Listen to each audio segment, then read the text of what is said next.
The GAU-8 Avenger, our 30mm cannon. You see it's got 7 barrels there, can hold about 1,150 rounds.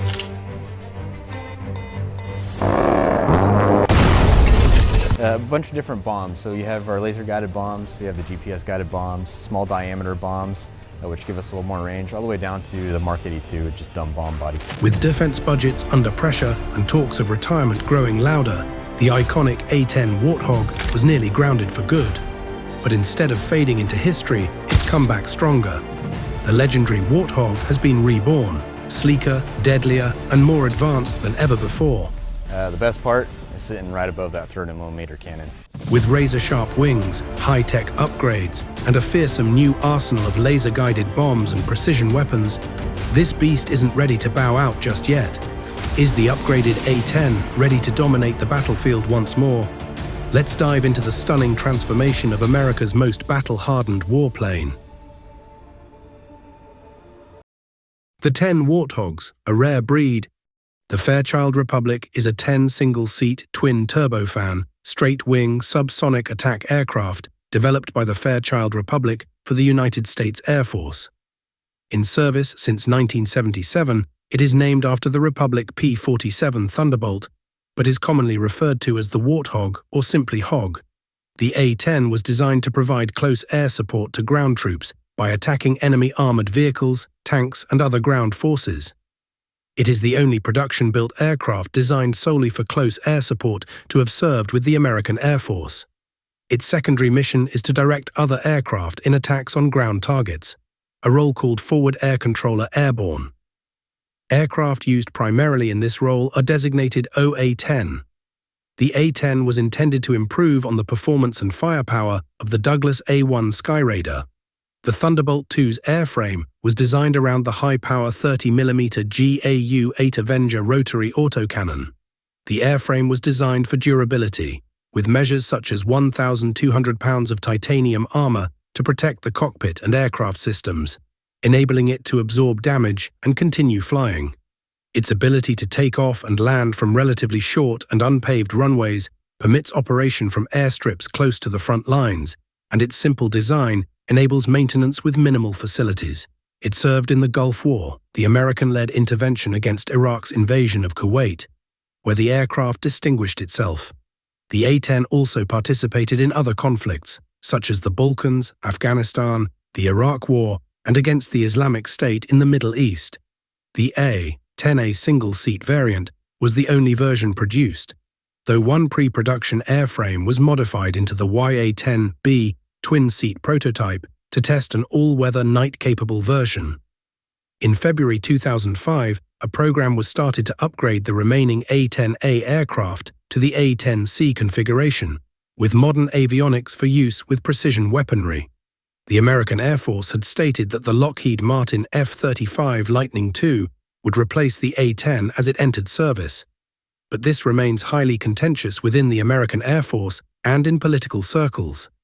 The American Air Force gained congressional permission to start retiring A-10s in 2023, but further retirements were paused until the American Air Force could demonstrate that the A-10's close air support capabilities could be replaced.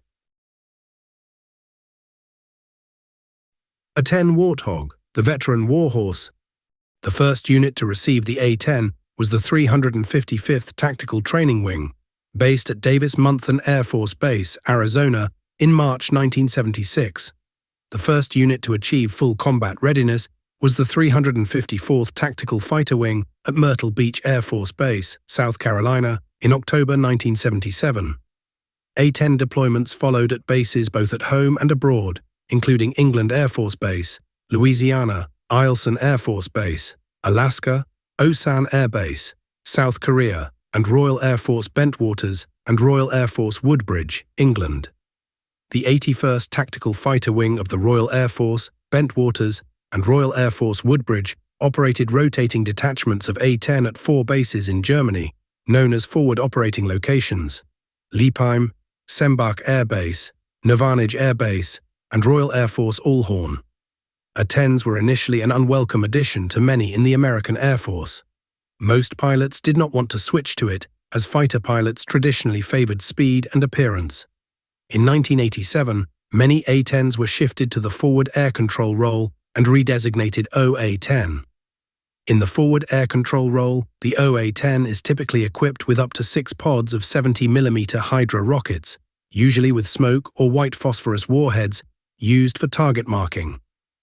OA-10s are physically unchanged and remain fully combat capable despite the redesignation. The 23rd Tactical Fighter Wing's A-10s were deployed to Bridgetown, Barbados during Operation Urgent Fury, the 1983 American invasion of Grenada. They provided air cover for the American Marine Corps landing on the island of Carriacou in late October 1983, but did not fire weapons as no resistance was met. The A-10 was used in combat for the first time during the Gulf War in 1991, with 132 being deployed. A-10s shot down 2 Iraqi helicopters with the GAU-8 cannon. The first of these was shot down by Captain Robert Swain over Kuwait on February 6, 1991, for the A-10's first air-to-air victory. 4 A-10s were shot down during the war by surface-to-air missiles, and 11 A-10s were hit by anti-air artillery rounds. Another 2 battle-damaged A-10s and OA-10s returned to base and were written off. Some sustained additional damage in crash landings. At the beginning of the war, A-10s flew missions against the Iraqi Republican Guard, but due to heavy attrition, from February 15th, they were restricted to within 20 nautical miles of the southern border. A team also flew missions hunting Iraqi Scud missiles. The A-10 had a mission-capable rate of 95.7%, flew 8,100 sorties, and launched 90% of the AGM-65 Maverick missiles fired in the conflict. Shortly after the Gulf War, the American Air Force abandoned the idea of replacing the A-10 with a close air support version of the F-16. A-10s fired approximately 10,000 30mm rounds in Bosnia and Herzegovina in 1994 to 1990 rounds in Bosnia and Herzegovina in 1994 to 1995. Following the seizure of heavy weapons by Bosnian Serbs from a warehouse in Ilicia, multiple sorties were launched to locate and destroy the captured equipment. On August 5, 1994, 2 A-10s located and strafed an anti-tank vehicle. Afterward, the Serbs agreed to return the remaining heavy weapons. In August 1995, NATO launched an offensive called Operation Deliberate Force. A-10s flew close air support missions, attacking Bosnian Serb artillery and positions. In late September, A-10s began flying patrols again. A-10 returned to the Balkan region as part of Operation Allied Force in Kosovo, beginning in March 1999. At that time, a team escorted and supported search and rescue helicopters. In finding a downed F-17 pilot, the A-10s were deployed to support search and rescue missions, but gradually received more ground attack missions. The A-10's first successful attack in Operation Allied Force happened on April 6, 1999. A-10s remained in action until the end of combat in June 1999. During the 2001 invasion of Afghanistan, A-10s did not initially take part. Beginning in March 2002, A-10 squadrons were deployed to Pakistan and Bagram Air Base, Afghanistan, for the campaign against Taliban and Al-Qaeda, known as Operation Anaconda. Afterwards, they remained in the country, fighting Taliban and Al-Qaeda remnants. Operation Iraqi Freedom began on March 20, 2003. 60 OA-10s and A-10s took part in early combat. United States Air Force's Central Command issued Operation Iraqi Freedom. By the numbers, a declassified report about the aerial campaign in the conflict on April 30, 2003. During the initial invasion of Iraq, A-10s had a mission-capable rate of 85% and fired over 300,000 rounds of 30mm ammunition. The type also flew 32 missions to airdrop propaganda leaflets. A single A-10 was shot down near Baghdad International Airport by Iraqi fire late in the campaign. In September 2007, the A-10C with the Precision Engagement upgrade reached initial operating capability. The A-10C first deployed to Iraq in February 2007 with the 104th Fighter Squadron of the Maryland Air National Guard. The A-10C's digital avionics and communication systems greatly reduced the time to acquire and attack close air support targets. A-10s flew 32% of combat sorties in Operation Iraqi Freedom and Operation Enduring Freedom. These sorties ranged from 27,000 to 35,000 annually between February 2009 and 2012. In the first half of 2013, they flew over 11,000 sorties in Afghanistan. From the start of February 2006 to October 2013, A-10 aircraft conducted 19% of close air support missions in Iraq and Afghanistan, more than the F-15E Strike Eagle and B-1B Lancer, but less than the 33% flown by F-16s. In March 2011, 6 A-10s were deployed as part of Operation Odyssey Dawn, a coalition intervention in Libya. They participated in attacks on Libyan ground forces there. The American Air Force 122nd Fighter Wing revealed it would deploy to the Middle East in October 2014 with 12 A-10 aircraft. Although the deployment had been planned a year in a support role, the timing coincided with the ongoing Operation Inherent Resolve against Islamic State militants. From mid-November, American commanders began sending A-10s to hit Islamic State targets in central and northwestern Iraq on an almost daily basis. In a two-month period, 11% of all American Air Force sorties since the start of operations in August 2014. On November 15, 2015, 2 days after the Islamic State attacks in Paris, A-10s and AC-130s destroyed a convoy of over 100 Islamic State-operated oil tanker trucks in Syria as part of an intensification of the American-led intervention against Islamic State called Operation Tidal Wave 2, in an attempt to stop oil smuggling as a source of funds for the group. The A-10 was involved in the killing of 35 Afghan civilians from 2010 to 2015, more than any other US military aircraft. Massive upgrades for classic A-10 Warthog. The focus is on ensuring that the A-10C can operate effectively in increasingly sophisticated electronic and cyber warfare environments. The A-10 Thunderbolt II, a mainstay of the United States Air Force's close air support fleet, is undergoing significant upgrades to ensure its effectiveness in future conflicts. This venerable aircraft, known affectionately as the Warthog, has been a critical asset for ground support missions due to its durability, firepower, and precision. The 10C is receiving a suite of enhancements aimed at modernizing its capabilities. These upgrades include improved avionics, weapon systems, and survivability features. The focus is on ensuring that the A-10C can operate effectively in the increasingly sophisticated electronic and cyber warfare environments expected in future battles. A key component of the A-10-10C's upgrade is the integration of new weapon systems. This includes the addition of advanced precision-guided munitions and updated targeting pods, which will enhance the aircraft's ability to engage moving targets with greater accuracy. The upgrades will also allow the A-10C to better support ground forces in complex, contested environments. The A-10C's avionics and communication systems are being overhauled to improve interoperability with other United States and Allied forces. This includes the implementation of modern data links and communication networks, enabling the Warthog to share real-time battlefield information with ground troops and other assets in the theater of operations. Given the A-10-10C's role in close air support, survivability enhancements are a critical aspect of its upgrade. The aircraft is receiving improved armor and defensive systems to protect against ground-based anti-aircraft threats. These improvements will ensure that the A-10C can continue to operate effectively in high-threat environments, providing crucial support to ground forces. The ongoing upgrades are part of a broader effort to extend the service life of the A-10C fleet well into the future. Despite discussions about its retirement, the Air Force has committed to keeping the Warthog operational due to its unique capabilities and the vital role it plays in supporting ground operations. The enhancements will ensure that the A-10C remains a formidable asset in the United States military's arsenal for years to come.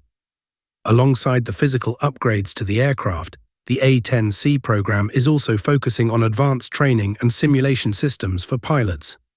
These systems are designed to prepare A-10C pilots for the complexities of modern warfare, including operations in contested airspaces and coordination with other air and ground assets.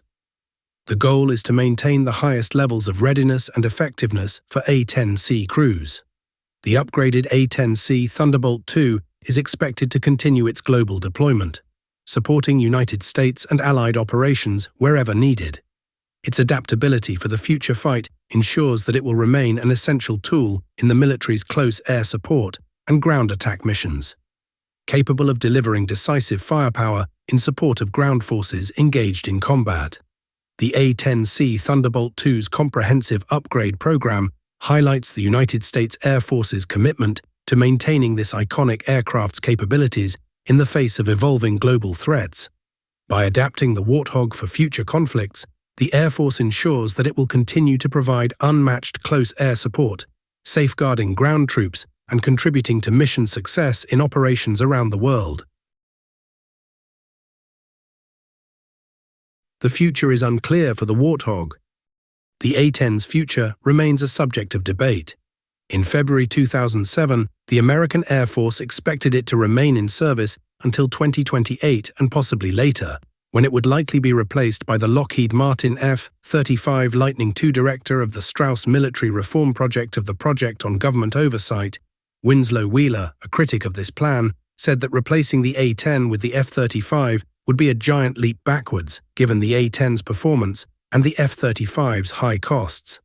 In 2012, the United States Air Force considered the F-35B's STOW-VL variant as a replacement for close air support aircraft, but concluded that it could not generate sufficient sorties.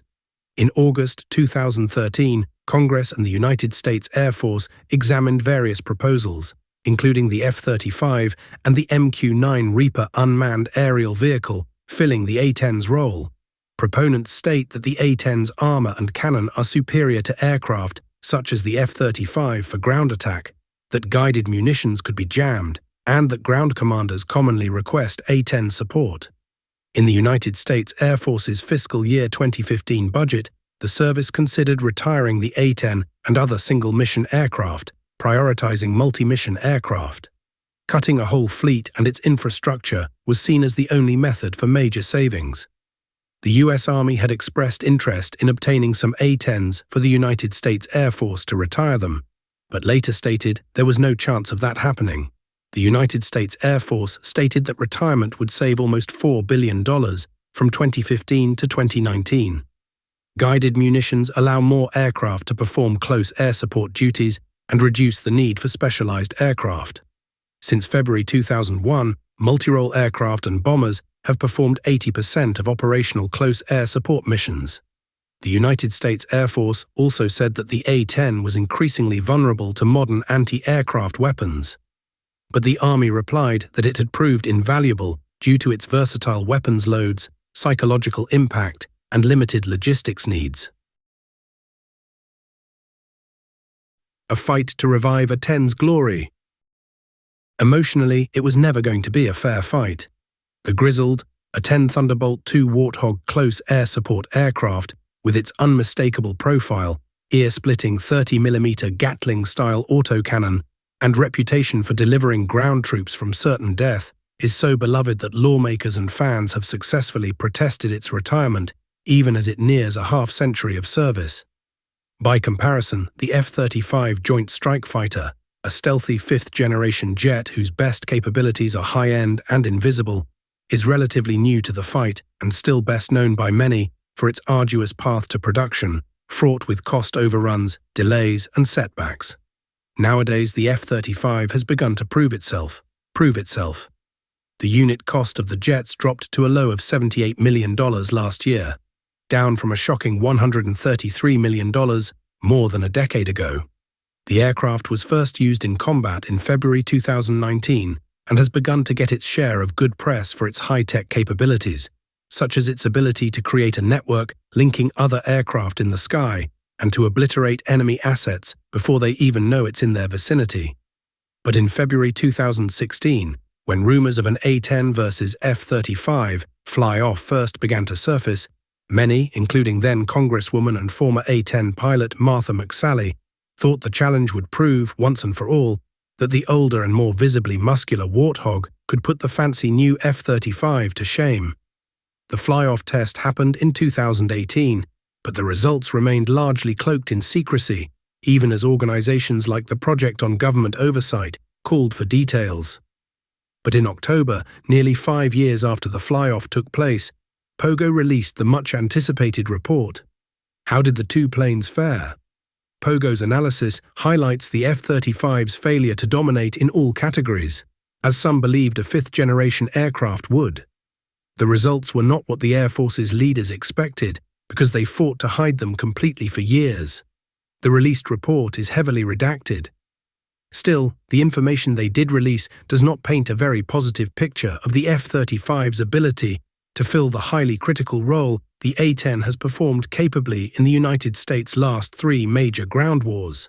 The organization added that the newly released information raises fresh concerns about Congress's pending plan to approve the retirement of 42 A-10s in fiscal 2020-2024, a decision they are making in an information vacuum since the report has not been widely circulated. The organization received the previously classified report, which was completed in 2022, after taking the Pentagon to court over its initial refusal to release the information. While large swathes of the report remain redacted, the Pentagon's Director of Operational Test and Evaluation summarizes the outcome with several qualifiers. The comparison test was adequate to compare the mission effectiveness of 2 very different aircraft in a limited set of operationally representative, permissive, and medium-threat contested environments. High-threat missions were not included, as all variants of the F-35 were then in test to confirm these capabilities. The 3 capabilities that were involved in the fly-off were combat search and rescue, forward air controller airborne, which involves in-flight airspace management of planes supporting ground troops, and direct close air support. The trials were conducted over Edwards Air Force Base, California, and Nellis Air Force Base, Nevada, and involved a mix of day and nighttime scenarios in both permissive and contested exercise environments. In all, according to the report, the fly-off involved 69 sorties and 117.5 hours of flight time. 19 A-10 pilots and 8 F-35 pilots participated. A biased warfare. The report acknowledged an imbalance from the start, as the A-10 pilots generally had more experience in a specific set of missions, while the F-35 pilots, though they had similar numbers of flight hours, had gotten most of their experience on other aircraft and in a more diverse set of missions. From the outset, there were a few limitations in the parameters of the test, due to training conditions and some communication system issues. Neither F-35 nor A-10 pilots could coordinate digitally with the Joint Terminal Attack Controller on the ground due to radio problems. Digital communication with wingmen and during forward air controller airborne missions was also spotty. Only inert ordnance was used in the test, and though close air support testing plans called for helicopters to support, none were available to participate. Ground troops were also unavailable for the test. While none of these issues invalidated the tests, according to the report, a more dynamic and representative environment for operational testing of these missions may be needed to judge improvement in various systems' performance. The typical loadout of the A-10 enabled more attacks than the typical loadout of the F-35A, particularly in the test environment. The report states the close air support mission findings amid thick blocks of redacted text. Another partial statement describes location errors for GPS-aided weapons, saying that A-10 pilots were able to fly closer to their targets than F-35 pilots were due to their tactics, and that this may account for the observed difference between the platforms regarding target location errors. Further down, a partly redacted paragraph appears to indicate a possible need for additional aircraft to conduct threat suppression and counter-air roles, while the F-35 completes close air support missions. Ultimately, though, the report reiterates that the F-35 maintains its clear capability advantage over the A-10 in higher threat environments, an environment where the A-10 was not designed to operate. For the sensitive forward air controller test, nearly all findings are redacted, except for a sentence stating that A-10 pilots reported a significantly lower workload than their F-35 counterparts while conducting the same mission. In combat search and rescue, The report states that pilots of both aircraft found they would perform best if operating together to combine the strengths of both platforms. Recommendations for the F-35 following the fly-offs are completely redacted from the report, although the introduction hints at some of the takeaways. Pentagon Head Weapons Tester Nicholas Gorton wrote in that intro that the F-35 Joint Program Office should work with the Air Force and F-35 maker Lockheed Martin to fix the Joint Strike Fighter's gun and shore up digital communications, video data link capability, and the ability of the plane to work in concert with fourth-generation aircraft. A partial sentence from the same intro appears to share a telling takeaway, that F-35s had to conduct more sorties than A-10s did to accomplish the same mission objectives. Even with the limited data available, Pogo's senior defense policy fellow Dan Grazier wrote in his analysis of the report that the test revealed a lack of serious interest in comparing combat-like conditions. The lack of ground troops in the close air support exercise, he said, suggests that Air Force leaders weren't interested in a true close air support demonstration. The F-35 wasn't put to the test in an environment that would require it to track and engage elusive ground targets. Likewise, the open ranges of China Lake did little to replicate wooded and camouflaged environments where real combat search and rescue is most likely to happen. For Grazier, the test did little to allay concerns over retiring the A-10 with no dedicated close air support platform to take its place. Doing so would be an irrevocable mistake. The ability of the F-35 to replace the A-10 has never been demonstrated. Air Force leaders have yet to take even preliminary steps to prepare their F-35 pilots to perform the most important combat role with which they have been entrusted. That's not how the Air Force sees it, though. Last year, Air Force Frank Kendall called the A-10 an old aircraft that was not survivable against modern threats, joining the service's years-long call for the plane's retirement. Kendall has since added that the aircraft doesn't scare China. These statements get to the heart of the greatest tension in defense planning and investment. Should services continue to spend on what they know has worked in past conflicts, or pour resources into the tools and systems they believe will serve them well in the future? The F-35 is built for standoff missions against sophisticated near-peer foes. It's not made to specialize in dogfights or close air support. The war in Ukraine illustrates the challenges of close air support on a modern battlefield, where both sides have effective anti-aircraft weapons. Yet critics of the move to retire the A-10s rightly point out that having no direct replacement leaves the United States military vulnerable if an operational need for close air support does arise. The Air Force's current plan has all A-10s headed to the boneyard by 2029. The newly publicized fly-off report makes clear that the move leaves many questions unanswered about what will happen when the era of the Warthog ends.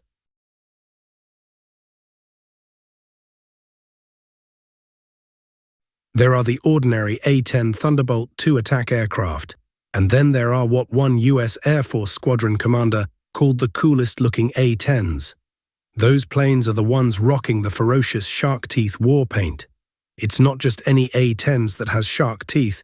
Lieutenant Colonel Matthew Shelley, an experienced A-10 pilot and the commander of the 74th Fighter Squadron, told Insider, "It's only the 74th and 75th Fighter Squadrons of the 23rd Fighter Group and the 76th Fighter Squadron, once part of the 23rd but now part of a reserve unit, at Moody Air Force Base that fly with shark's teeth.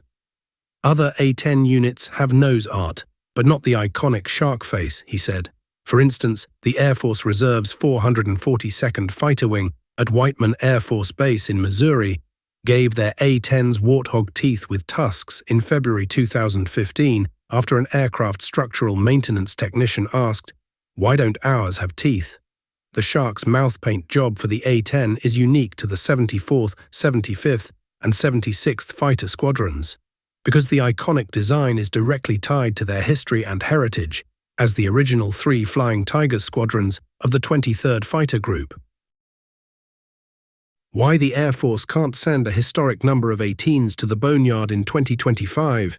The A-10 is a tried-and-true design that has served our nation well. In an era of increasingly complex, expensive, and troubled weapons procurement, it is essential to have some systems that are solid and reliable. With only modest changes to the original design, The A-10 has been upgraded to meet the challenges of the future and deliver its trademark firepower, durability, survivability, and persistence to battlefield hotspots for decades to come. The A-10 is and will continue to be cheap. While it is ugly, slow, and old-fashioned, it remains the most cost-effective way of delivering aerial firepower to the battlefield. While it is possible to drop ordnance and provide suppressive fire with other fighter platforms, few would consider the F-22, F-35, F-15, or F-16 as ideal ways of performing this essential mission. The F-22 has been excluded from such missions and is in danger of becoming a force in being for big wars rather than an asset that can be used in the conflicts we are currently fighting. A rational force structure would retain the A-10 as the unglamorous but necessary low component of a high-low mix, and would thus free our more expensive platforms for missions such as air superiority and strategic bombing that demand higher performance. Especially in our wars of choice, the American public is notoriously casualty-averse. We will continue to send our brave men and women into harm's way for the foreseeable future, so it is essential to provide them with the best tools possible to allow them to complete their mission and return safely home. Survivability is the hallmark of the A-10, and many of our pilots owe their lives to its rugged construction.